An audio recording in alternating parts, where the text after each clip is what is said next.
अगर प्यार सच्चा हो तो दुनिया की कोई भी ताकत उसे रोक नहीं पाती। आम इंसान हो या कोई सेलिब्रिटी, प्यार को पाने के लिए लोग हर मुश्किल उठाने को तैयार रहते हैं। आज हम जिस स्वीट लव स्टोरी की बात करने जा रहे हैं वो है टीम इंडिया के महाराज यानी अपने दादा सौरव गांगुली और डोना रॉय की love story.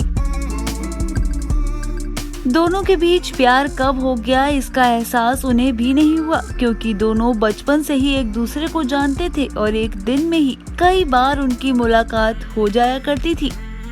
Prince of Kolkata Ganguly के अंदाज को देखकर नहीं लगता कि उनकी लव स्टोरी बेहद दिलचस्प रही होगी।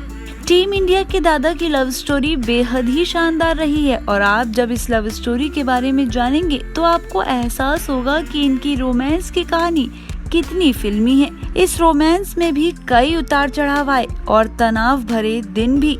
टीम इंडिया के दादा यानी सौरव गांगुली आज अपना 48वां जन्मदिन मना रहे हैं। तो आज उनके जन्मदिन के खास मौके पर हम आपको उनकी और डोना रॉय की फिल्मी लव स्टोरी के बारे में बताने जा रहे हैं।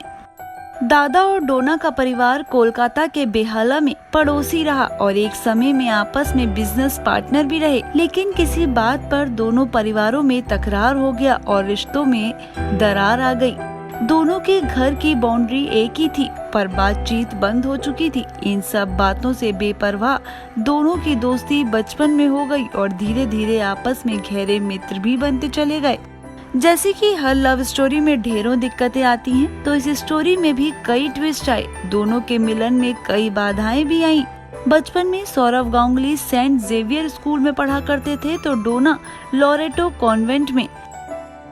स्कूल आने जाने के बहाने ही इनका मिलना जारी रहा। अपने स्कूटर से डोना के स्कूल चले जाते थे और उनसे वहीं मुलाकात करते थे। इसके अलावा दो अन्य कारण और भी रहे जो उन्हें आपस में मिलने से रोकते थे। पहली बात ये कि गांगुली ब्राह्मण परिवार से थे जबकि डोना का परिवार ब्राह्मण नहीं था। दूसरा, गांगुली के परिवार को डोना का डांसर होना पसंद नहीं था। बावजूद इसके दोनों के बीच रोमांस जारी रहा और दोनों एक दूसरे के प्रोफेशन को सम्मान भी देते रहे। उनके प्रेम संबंधों की बात जब गांगुली के घर पहुंची तो उन्होंने किसी गैर ब्राह्मण लड़की से शादी करने के लिए इजाजत देने से इनकार कर दिया। वहीं डोना का परिवार भी इस रिश्ते से खुश नहीं था और उसने भी इनकार कर दिया। इस बीच गांगुली का चयन टीम इंडिया के लिए हो चुका था और उन्हें जून 1996 में इंग्लैंड जाना पड़ गया। इंग्लैंड में सौरव गांगुली ने टेस्ट कैरियर की शुरुआत की और अपने पहले ही मैच में शतक लगाकर तहलका मचा दिया और उनके लिए ये दौरा बेहद शानदार रहा।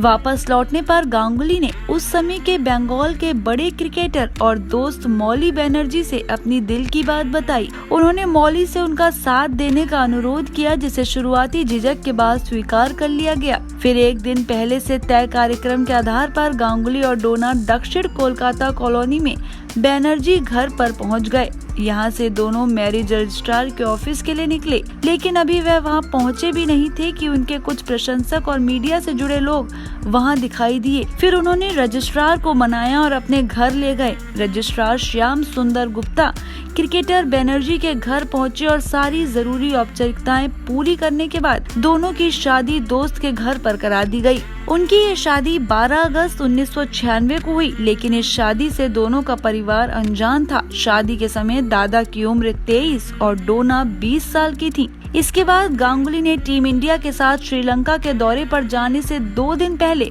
ये कहते हुए सभी को चौंका दिया कि उन्हें और डोना को मीडिया की ओर से परेशान नहीं किया जाए। इस घोषणा से दोनों के बीच रिश्तों का खुलासा हो गया। दोनों के घर वाले बेहद खफा हो गए, लेकिन उनके हाथ में करने को कुछ नहीं बचा था। गांगुली अब बड़े क्रिकेटर हो चुके थे और ज्यादा बदनामी से बचने के लिए उन लोगों को अपने बच्चों की जिद के आगे झुकना पड़ा। श्रीलंका से लौटने पर दादा और डोना की फिर से शादी कराई गई। पहली शादी जो एक साधारण घर में हुई थी, तो इस बार यही शादी बेहद भव्य तरीके से की गई। 21 फरवरी 1997 को दोनों ने अपने घर वालों के सामने 7 फेरे लिए और एक दूजे के हो गए।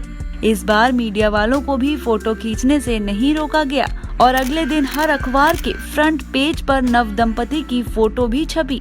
दोनों की शादी को अब 23 साल हो चुके हैं। उनकी एक बेटी सना भी है। डोना के अनुसार गांगुली आज भी उनके बेस्ट फ्रेंड हैं और उन्होंने उनसे प्यार किया है, न कि उनके क्रिकेट से।